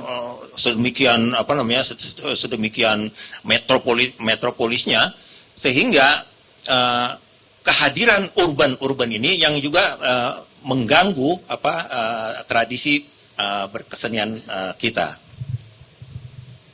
Oke, saya ke Bu Darmawati. Dengan situasi yang seperti itu, Bu, Ibu punya gambaran nggak berdasarkan pengalaman riset yang Ibu lakukan itu, bagaimana kebudayaan Betawi yang terancam tersebut dalam tanda kutip ya bisa dikembalikan lagi elan vitalnya? Terima kasih, Mas Agus. Kalau tadi Pak Yahya bilang ya, menceritakan tentang bagaimana Betawi punya ekspresi dan seterusnya, saya nggak melihat dia terancam sih sebenarnya. Hanya perlu ditata kelola. Dan itu perlu kehadiran pemerintah. Tadi misalnya Pak Yahya bilang perlu ruang dan seterusnya. Itu yang tadi bolak-balik saya bilang culture sebagai apa, kebudayaan sebagai public good, atau dia adalah barang publik yang seharusnya dia inklusif. Dia tidak boleh eksklusif. Tidak boleh, oh ini bisa diakses oleh sebagian orang saja. Misalnya ya, ruang-ruang tersebut. Maka kalau kita boleh lihat modal budaya, modal ekosistem yang ada di Jakarta itu sebenarnya sudah cukup dekat dengan publik, cuma memang perlu ditata kelola. Misal, kita punya banyak sekali RPTRA. Ini kan sebenarnya adalah ruang ekspresi juga, gitu ya, dari mulai anak-anak sampai orang dewasa. Kemudian kita punya banyak sanggar. Kalau saya lihat itu ada sekitar 400-an sanggar yang terdaftar. Bagaimana aktivitasnya, apa saja stimulan yang sudah diberikan oleh pemerintah, dan siapa saja yang bisa mengakses sanggar-sanggar tersebut, dan kemudian seperti apa juga partisipasi publik dalam menghidupkan sanggar itu. Ini kan harus ditata kelola, ya. Sehingga harus ada regulasi yang inklusif, regulasi atau kebijakan dari pemerintah yang inklusif, sehingga kebudayaan milik semua orang, kebudayaan diakses oleh semua orang. Warga berhak atas ekspresi budayanya itu. Kemudian juga banyak sekali museum, tadi sudah saya pikir sudah banyak sekali kemajuan ya, karena museum sudah diakses gratis. Kemudian juga beberapa waktu lalu saya juga dengar di Bulungan sekarang sudah ada aktivitas-aktivitas yang kemudian teaternya setiap minggu berpentas gitu, melakukan pertunjukan, dan semua orang bisa nonton gratis hanya dengan mendaftar. Saya pikir itu sudah sangat maju, dan setiap orang bisa ikut serta untuk mudah-mudahan prakteknya akan seperti itu. Semua orang ikut serta untuk bisa menjadi bagian dari teater itu. Gitu. Jadi ini adalah akses untuk berekspresi juga ya. Tinggal bagaimana posisi pemerintah dalam tata kelola ini gitu. Menurut saya pemerintah posisinya adalah sebagai fasilitator dan enabler saja. Jadi bukan menentukan apapun karena itu sudah hidup di publik. Dia tinggal diberikan stimulan untuk kemudian bagaimana menurut Undang-Undang Nomor 5 Tahun 2017 bagaimana melindunginya, kemudian bagaimana itu dikembangkan, bagaimana itu kemudian dimanfaatkan dan diberikan pembinaan terhadap sumber dayanya, baik sumber daya secara institusi atau kelembagaan dan sumber daya secara ketokohan atau manusianya, pelaku-pelakunya. Jadi ini sebenarnya pemerintah justru punya punya peran yang sangat krusial tapi bukan dominan. Dua hal yang berbeda. Dia punya peran krusial tapi tidak dominan. Geraknya tetap pada pelaku, geraknya tetap pada warga gitu. Jadi pemerintah adalah sebagai enabler. Saya pikir itu merupakan kunci gitu. Jadi akses, kemudian inklusif, kemudian juga mungkin juga yang perlu kita juga pikirkan adalah afirmasi. Karena tidak semua orang akhirnya bisa mengakses afirmasi, katakanlah lansia. Saat ini ya, mereka yang punya banyak pengetahuan soal kebudayaan misalnya tradisi dan seterusnya. Jangan sampai mereka terpisah atau berjarak, ada gap dengan generasi-generasi berikutnya. Ya mungkin juga pasti pemerintah bukan bergerak sendiri ya, pemerintah nggak mungkin bergerak sendiri. Dia punya, kalau istilah sekarang pentahelix atau kolaborasi ada swasta dan seterusnya. Tapi regulasi dan kebijakan tetap harus keluar dari pemerintah. Mungkin gitu Pak Agus. Oke, Pak Maruhal, daerah Bapak udah disampaikan tadi punya banyak sekali kekayaan menjadi modal meningkatkan indeks pembangunan kebudayaan.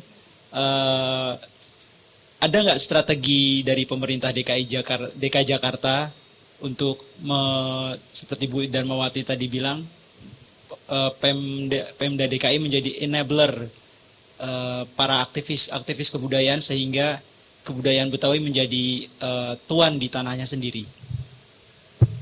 Ya, jadi menyambung yang disampaikan Pak Yahya, sebenarnya peran pemerintah sama yang disampaikan Bu Darmawati sebagai regulator penata kelola urusan kebudayaan begitu. Jadi bentuk dukungannya adalah adanya Perda Pemajuan Kebudayaan, Perda 4 2015, kemudian adanya Pergub 11 2017 yang 8 ikon kebudayaan Betawi, kemudian adanya Pergub pemajuan kebudayaan Betawi khusus bahkan sudah ada begitu. Jadi satu lagi yang dibilang regulator bukan kami sebagai operator atau pelaksana budaya tadi begitu. Budaya tidak akan bisa berkembang tanpa adanya pelaku budaya tersebut. Nah, siapakah pelakunya? Ya gitu tadi, tetap masyarakat begitu. Jadi dikembalikan lagi. Nah, salah satu bentuk dukungannya adalah contohnya adalah misalnya pembangunan kawasan tim ini begitu, yang sudah ada UPKJ tim, kemudian teman-teman DKJ yang diberikan akses begitu untuk dalam penggunaan kawasan tim ini begitu untuk yang sesuai ada Kepgubnya, lingkup kegiatan kebudayaan yang dapat mengakses secara gratis kawasan tim itu ada satu Kepgubnya. Kemudian yang satu lagi adalah pengembangan kawasan budaya Betawi Setu Babakan yang masih terus dikembangkan, tetapi maaf kata kok misalnya sedikit lambat begitu, ada apa begitu. Nah, yang ketiga bentuk tata kelolanya adalah contohnya kebudayaan bekerja sama dengan Dinas Pendidikan dalam urusan penyusunan muatan lokal, Ibu. Jadi yang penyusunan materi dan kurikulum muatan lokal memang diserahkan kepada pemerintah daerah. Jadi Dinas Kebudayaan sudah bekerja sama dengan Dinas Pendidikan dalam penyusunan materi muatan lokal untuk jenjang PAUD dan jenjang pendidikan dasar. Kemudian untuk yang menengahnya itu diintegrasikan dalam kegiatan profil pelajar Pancasila yang sesuai kurikulumnya. Kemudian yang bentuk tata kelola berikutnya adalah adanya ekskul ekstrakurikuler yang pemajuan yang related dengan kebudayaan Betawi. Contohnya adalah ekskul tarian tradisional Betawi, kemudian yang pencaksilan juga itu sudah masuk di dalam ekskul resminya Dinas Pendidikan, dan itu sudah hampir semua sekolah sudah masukkan itu. Jadi rata-rata pencaksilan dan tarian tradisional. Jadi peran pemerintah tetap ada menata kelolakan urusan kebudayaan tersebut, dan kita berharap ketika lintas sektoral masuk dalam penatausahaan kebudayaan ini, jadi pelestarian, pembinaan, dan pemanfaatan urusan kebudayaan itu impact-nya jauh lebih luas dan berdampak kepada masyarakat. Begitu sih Pak gambaran. Oke, pertanyaan saya selanjutnya Pak Maruhal. Dari tadi kan kita lebih mengkritisi kebijakan di tingkat pemerintah DKI Jakarta. Sebenarnya apa tantangan yang dihadapi oleh pemerintah sendiri untuk menjadi pengungkit kemajuan kebudayaan Betawi itu sendiri, Pak? Kalau tantangannya adalah menurut kami setiap urusan yang di dalam urusan pemerintah provinsi itu tetap semuanya ada tantangannya, baik yang urusan pendidikan, kesehatan, pengembangan sarana prasarana, semua ada tantangannya begitu. Tapi menurut kami tantangan terbesarnya adalah satu visi sebenarnya dari seluruh pelaku budaya untuk satu visi untuk memajukan urusan kebudayaan. Itu saja sih sebenarnya dari seluruh pelaku urusan kebudayaan Betawi. Kalau tidak satu visi, tidak akan berhasil. Itu sih yang mungkin bisa saya sampaikan. Oke, Bang Yahya, sebagai praktisi kebudayaan yang selalu bergelut setiap harinya, visi dengan pemerintah apa yang masih ada gap antara praktisi kebudayaan Betawi dengan pemerintah DKI Jakarta? Yang pertama tentu saja pemerintah nih masih jalan sendiri-sendiri, ego sektoralnya masih cukup kuat. Yang Bu Yasmin perjuangkan itu misalnya di perkampungan budaya Betawi, udah 25 tahun dia masih belum kelar Pak. Nah itu kalau itu dikerjakan dalam satu pintu, rasanya sih sudah kelar. Ini kan nanti yang pasang lampu lain, yang urusan air lain, yang urusan taman lain, yang urusan jalan lain. Nah kadang-kadang mereka berantem sendiri tuh. Kamu nih bangun ini nggak bilang-bilang, kamu bilang. Jadi kacau tuh Pak. Harusnya sudah kelar seperti itu tuh. Jadi selama ini saya rasa pelayanan satu pintu itu nggak ada gunanya juga ya. Yang penting tuh proyek itu dikerjakan oleh satu pintu yang jelas pekerjaannya. Ini kan misalnya sekarang ada yang baru dibangun itu kan sekolah SMK, sekolah menengah kesenian 74 itu. Nah itu kan kawasannya berada di kawasan perkampungan budaya Betawi. Sementara itu sekolahan punya dari dinas pendidikan. Nah, yang lainnya lagi misalnya kalau tadi Bapak bilang muatan lokal, itu kan muatan lokal dari dulu itu belum jadi mata pelajaran yang seimbang dengan mata pelajaran yang lain. Sehingga kalau saya tanyakan kepada kawan-kawan itu, ini kenapa gurunya? Jadi guru-guru itu seolah-olah dia jadi guru buangan. Gua kalau ngajar ini kayaknya dibuang begitulah, kayaknya nggak ada harganya sama sekali. Nah itu sehingga begitu kacau. Dan pendidikan itu kan menurut saya sih memang penting karena dia yang pewarisan itu dulu itu pewarisan secara alamiah. Jadi sini Neng, dengerin Bapak baca ginian ini. Misalnya wujud artinya ada, maka mustahil dia tiada, dan seterusnya. Ini mukul rebana begini, ini caranya begini, ini caranya burunglah putih, terbangnya tinggi. Jadi ini gini caranya banyak. Sekarang itu karena perbandingan kita dengan etnik lain sudah sangat jauh berbeda, maka pewarisan itu memang harus secara ilmiah Pak. Jadi dengan cara muatan lokal itu, dan memang itu harus diputuskan salam ya Pak, nanti kepada Bapak kan dari Bapeda bisa kasih rekomendasi untuk mereka supaya ini disesuaikan. Jadi guru yang ngajar di situ jadi bangga. Jadi, nah kalau pengalaman saya sih memang ya masih kadang-kadang itu teman-temannya Bapak tuh masih punya jalur sendiri gitu ya. Ya, yang nanti yang keluar negeri dia terus. Yang yang dipanggil ke balai kota dia lagi. Jadi faktor dari keadilan itu juga. Kalau zaman dulu tuh zaman Sutioso, Bapak Sutioso itu dia bertanya kepada salah satu tokoh masyarakat Betawi, ini kenapa ondel-ondel begini? Ya karena dulu dia taken kwitansi kosong. Jadi begini. Jadi untuk sekedar untuk cuci dia punya pakaian, untuk sekedar latihan itu nggak ada karena dia kwitansi kosong, yang diterima berapa, yang sebetulnya berapa. Kemudian sekarang memang agak lebih baik gitu ya sistem transfer. Jadi nggak. Tapi cilakanya memang sistem transfer ini juga masih bisa main mata gitu. Kalau dari sisi saya sebagai seniman Sohibul Hikayat dan Ngebulang itu memang udah nggak kebagian ruang ya, kecuali sekolahan, kecuali orang penelitian saya baru dipanggil gitu ya. Kalau Ngebulang itu kan memang ya cerita Sohibul Hikayat Pak, jadi itu nggak kurang begitu menarik ya kalau buat seni pertunjukan. Tapi saya ikhtiarkan kesenian saya ini yang saya tekunin ini terus bisa dikenal oleh orang-orang sehingga dia bisa bertahan gitu, meskipun keadaannya ya payah gitu. Kadang-kadang honor juga ya seadanya aja gitu Pak. Jadi kira-kira begitu.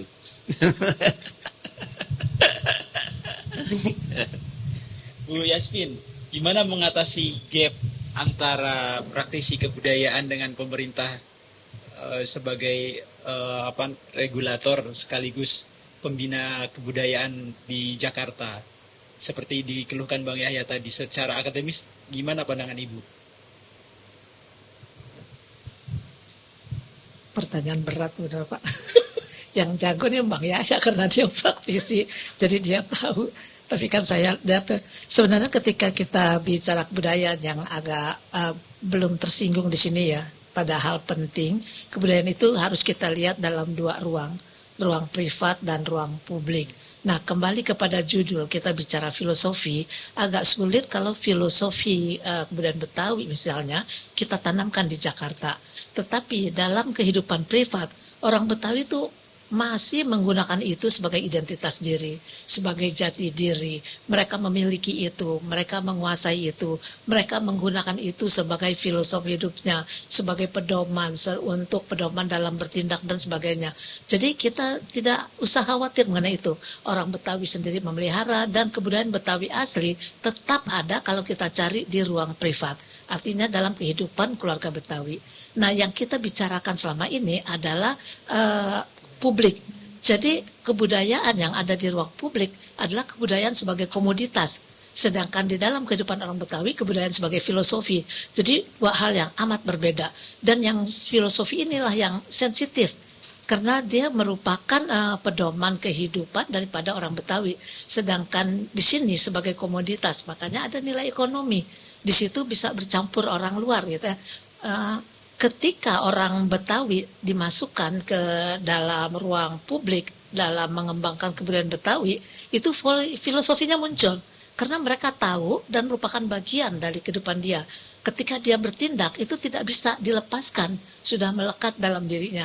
Saya ingat misalnya ketika orang Betawi memperkenalkan busana Betawi, upacara perkawinan adat Betawi, dan seterusnya, mereka selalu kembali dan mencoba meng-create semuanya dengan ajaran Islam. Lalu mereka katakan, jangan segitu kancingnya harus 5, supaya itu melambangkan rukun Islam. Jadi semuanya akan muncul rukun iman, rukun Islam, 20 sifat Allah, sahabat, 4 sahabat, dan seterusnya. Itu tanpa disengaja itu akan keluar karena memang sudah menguasai pikiran orang Betawi ketika dia bertindak. Jadi kalau ingin ada filosofi Betawi tapi apakah perlu, karena ini kan kebudayaan sebagai komoditas. Tapi ketika orang Betawi yang berkreasi, maka di situ akan muncul kebetawiannya. Tetapi ketika orang luar, dia akan muncul sebagai komoditas. Bagaimana permintaan pasar? Kita lihat misalnya ondel-ondel. Ondel-ondel yang sekarang itu kan filosofinya udah hilang. Kan ondel-ondel sebagai kekuatan magic untuk mengusir penyakit. Tetapi makanya ondel-ondel muncul dengan wajah seram karena ingin melawan wabah penyakit.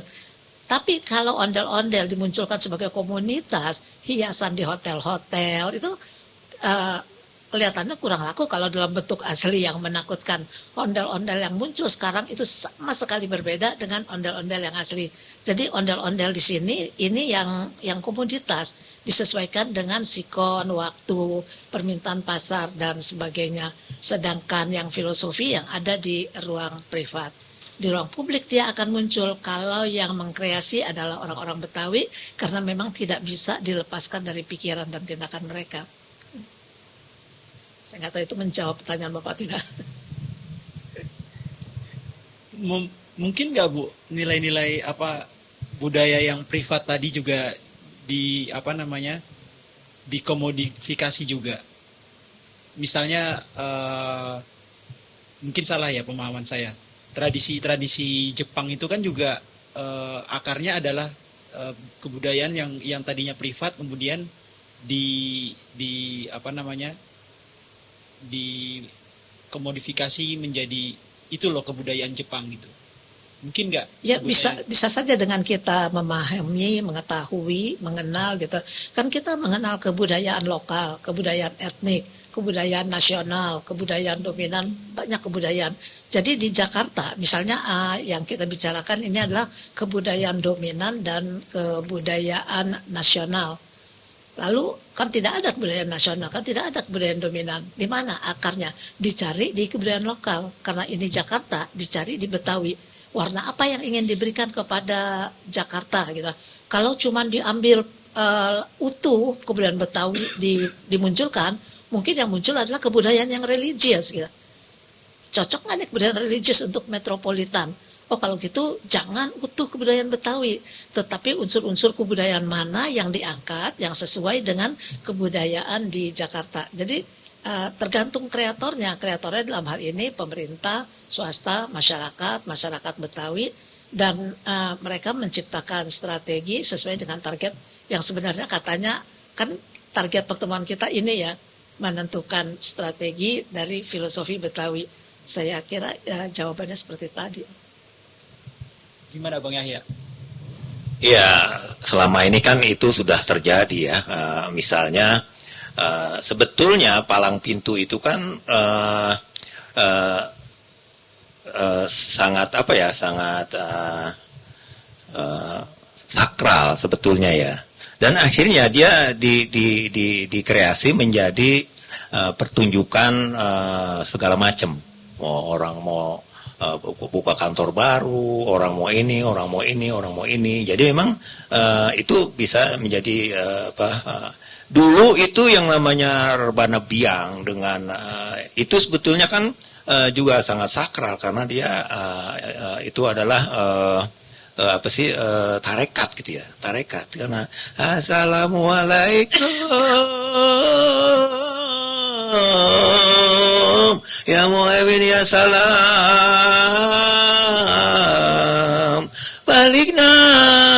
balikna wal muslimin. Itu kemudian dia masuk ke ruang publik yang menjadi tontonan biasa. Apa yang dikerjakan oleh teman-teman tadi itu yang sedekah bumi itu kan termasuk sesuatu yang sakral, tapi dia sudah dikreasi menjadi tontonan gitu. Kira-kira banyaklah hal seperti itu.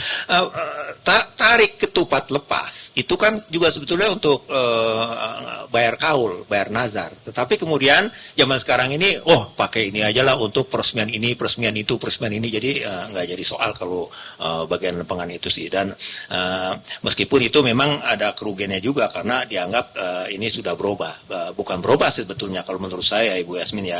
Semua itu nggak berubah, tetapi yang berubah adalah pemahaman kita.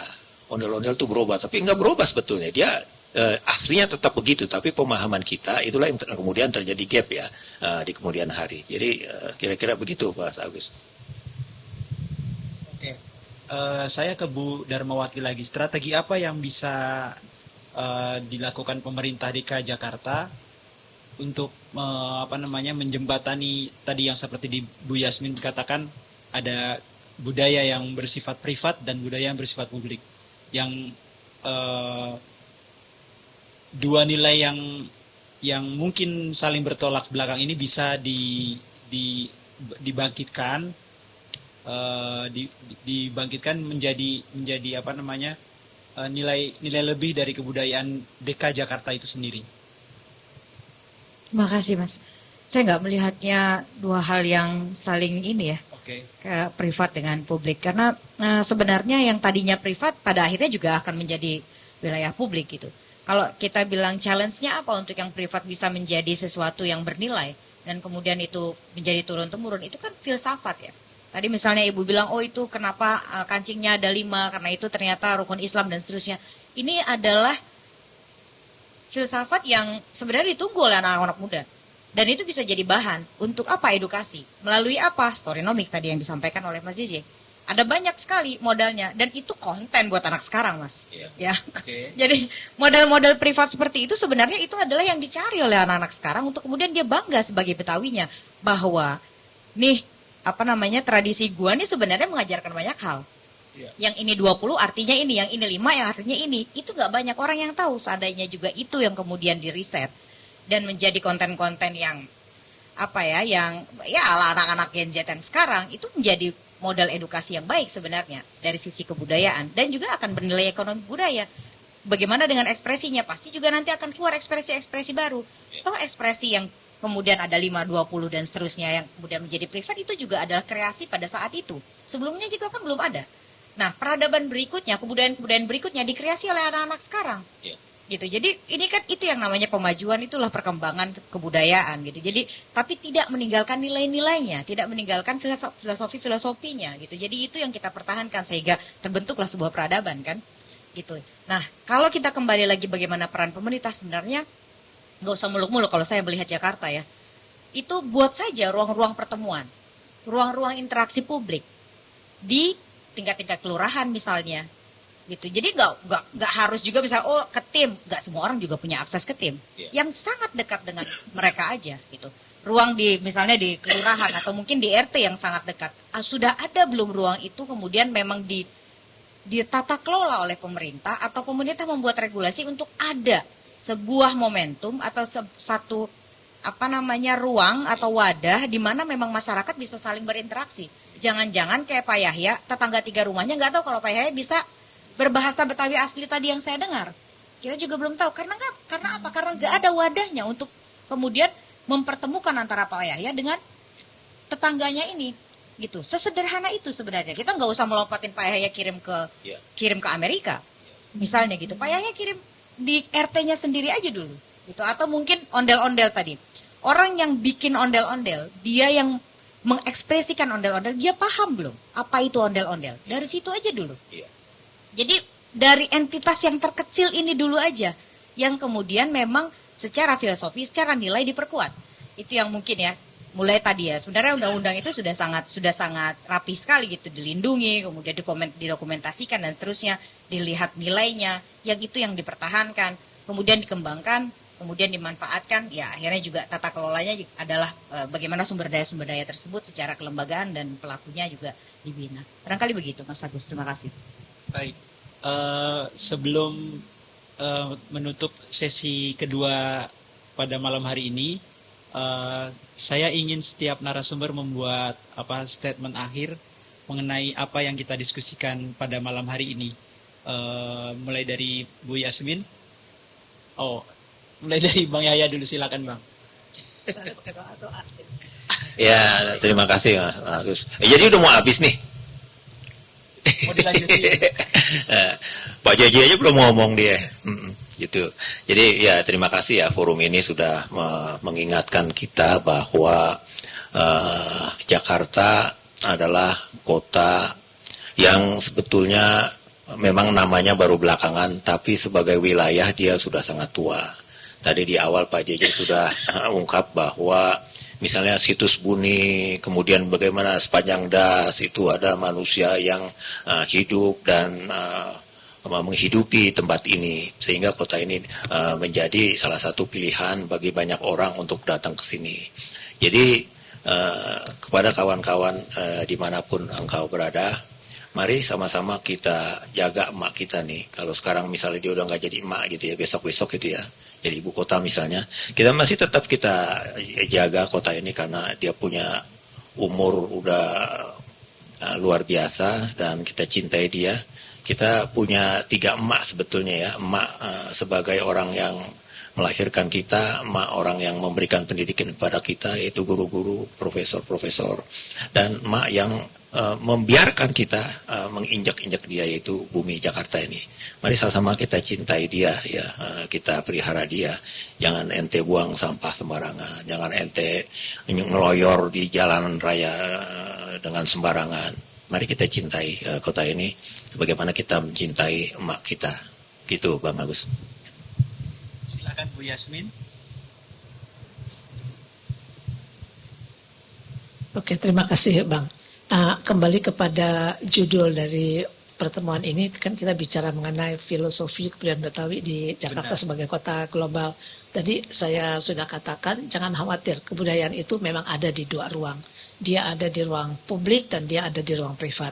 Ketika dia ada di ruang privat, dia adalah milik orang Betawi, yang menggunakan yang orang Betawi, yang sangat menguasai apa itu Betawi dan seterusnya. Jadi tidak ada masalah, tapi ketika dia masuk di ruang publik, dia berubah menjadi komoditas, karena memang kita lihat kebudayaan digunakan sebagai pariwisata, ekonomi, dan seterusnya. Dia merupakan komoditas. Kalau ingin sesuai dengan judul, kita bicara mengenai filosofi Betawi yang berkompromi dengan Jakarta sebagai kota global, maka libatkanlah orang Betawi sebanyak-banyaknya. Karena mereka lah yang mengetahui gitu, yang merasakan apa itu filosofi kebudayaan Betawi.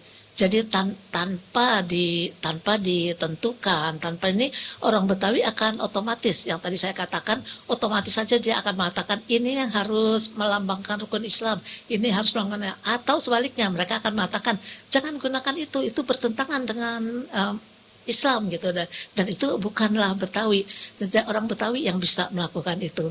Jadi Saya tidak mengatakan semuanya harus orang Betawi, tapi libatkanlah mereka sebanyak-banyaknya. Lalu yang non Betawi adalah pakar-pakar di bidang tersebut, karena orang Betawi bukan pakarnya. Kompromi di antara kedua kelompok ini akan memunculkan kebudayaan Betawi yang kompromi dengan Jakarta sebagai kota global, tetapi bernafaskan filosofi Betawi. Berikutnya saya persilakan ke Pak Maruhal sebagai birokrat dari Pemda DKI untuk memberikan statement akhir dari diskusi ini. Terima kasih. Semoga forum ini menjadi forum tempat bertemunya untuk pelaku budaya, pemerhati budaya, peneliti budaya, serta unsur birokrasi dalam pemajuan kebudayaan di Jakarta, sehingga Jakarta dapat berkembang menjadi kota global, tetapi tetap mempunyai akar atau identitas yang kuat. Itu saja. Baik. Berikutnya Bu Darmawati, saya ingin Bang Jijit jadi penutup statement. Baik. Balik lagi, saya mungkin merunut apa yang sudah saya sampaikan sebelumnya, bahwa kembalikanlah kebudayaan ini kepada masyarakatnya, karena disitulah hidupnya kebudayaan. Wargalah yang punya kebudayaan, jaminlah pelindungan, jamin pelindungan terhadap hak mereka berkebudayaan, dan ciptakan ruang-ruang interaksi di publik. Jadilah pemerintah yang enabler dan fasilitator, barangkali begitu. Terima kasih Bu Darmas. Terakhir ke Bang JJ, silakan Bang. Ya, saya percaya bahwa diskusi ini akhirnya bisa kita tarik bahwa kampung-kampung itulah jantung kebudayaan. Kampung-kampung itulah akar sejarah dari mau yang namanya Betawi, mau yang namanya Jakarta.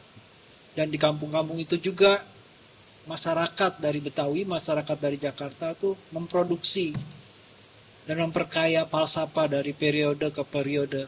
Mau disebut falsafah Betawi, mau disebut falsafah Jakarta.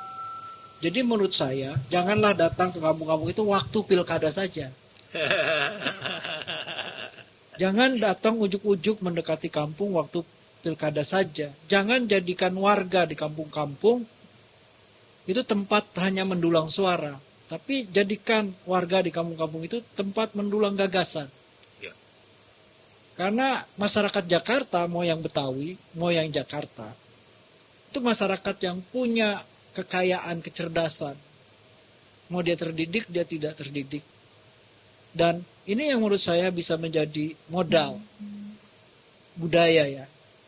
Dan karena itu, hanya dengan pulang ke kampung-kampung itu dan pemerintah bertindak sebagai fasilitator ya, yang melindungi, yang membina dan memperkaya begitu ya kebudayaan ini dengan berbasis kepada penghidupan kampung-kampung itu. Jadi kembalilah kepada akar sejarahnya bahwa kampung-kampung adalah jantung kebudayaan. Dan dengan berpikir cara seperti ini menurut saya mungkin indeks kebudayaan itu nggak akan kebaca. Ya. Tapi secara nyata kita bisa merasakan setiap hari kita hidup di dalam ruang kebudayaan yang hidup, segar, sehat, walafiat. Terima kasih Bang JJ Rizal, saya senang sekali kembali ke kampung sebagai landasan untuk menjadikan Jakarta sebagai kota global. Dari saya terima kasih, sampai bertemu di lain kesempatan. Wassalamualaikum warahmatullahi wabarakatuh. Waalaikumsalam.